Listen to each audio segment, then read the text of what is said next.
Hey, it's Clay, and this will be a video chart on ticker symbol PLTR. We will take a look at the 30-minute time frame. I'm not sure what I mean by 30-minute. I do offer an explanation video at that link.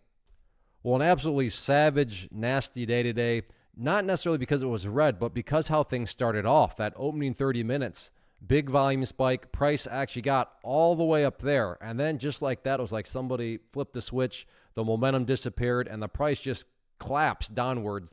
So overall, yeah, rough day, savage day. And the first thing I'm going to do here, now that we have more data, is I'm going to go ahead and adjust this area of support now down to this 2130 mark, which is never good. Whenever levels of support need to be adjusted in the downwards direction, as a general rule of thumb, you want to see levels of support needing to be adjusted upwards, not in the downwards direction. So while that doesn't mean that the entire chart's now going to collapse or anything like that, my point here is, again, just generally speaking, yeah, you want to see levels of support needing to be adjusted higher, not lower. But moving forward now at 2130 is going to be that new key level. And nothing fancy behind the reason other than the fact of that's essentially right where the bleeding finally did stop right there on several occasions. So if there is any sort of, roll back over, it just becomes a question mark of, okay, well, is history going to repeat itself? Are the buyers going to step back in like they did right there?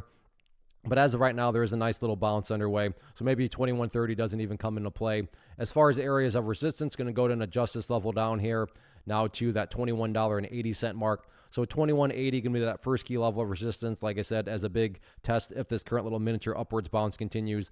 And then as I've been talking about in past videos, the same overarching level still pertains, and that's all about that purple line up there, the 50 period moving average, currently valid at, we'll call it $22.25. So yeah, very rough day today.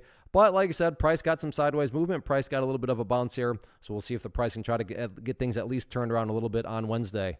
First off, thanks so much for watching the entire video. Real quick, before you go, I want to invite you to a live webinar, web class, training, workshop, online event, whatever you want to call it, but it will be me live revealing to you what I've discovered that has allowed me to transform myself from being an employee to being my own boss, including how I had only one losing day out of 73 days in total. I'm going to cover 3 keys that have helped me unlock profitable consistency within the markets. The first key is super weird, but in a productive type of way. The second key is super awesome because it quite literally is wired into our DNA as humans, making it very easy to use. But in a cruel way, this becomes a pitfall for many traders. I'll explain it all though, including how to avoid the pitfall that it creates for some. And yeah, the third key, when you hear it, sounds way too good to be true, but it's not, and I'll show you how it all works. Then at the end, I open it up for a question and answer session that is, again, totally live. Even if you can't make the live session, please still sign up as it will be recorded, and you can go back and watch the replay that I will send you. Click the image on the screen or click the link down in the description box so you can get the date and time and claim your spot, which I should note is limited due to the fact that this truly is a live event. If you have any questions, let me know. If not, I'll be seeing you soon.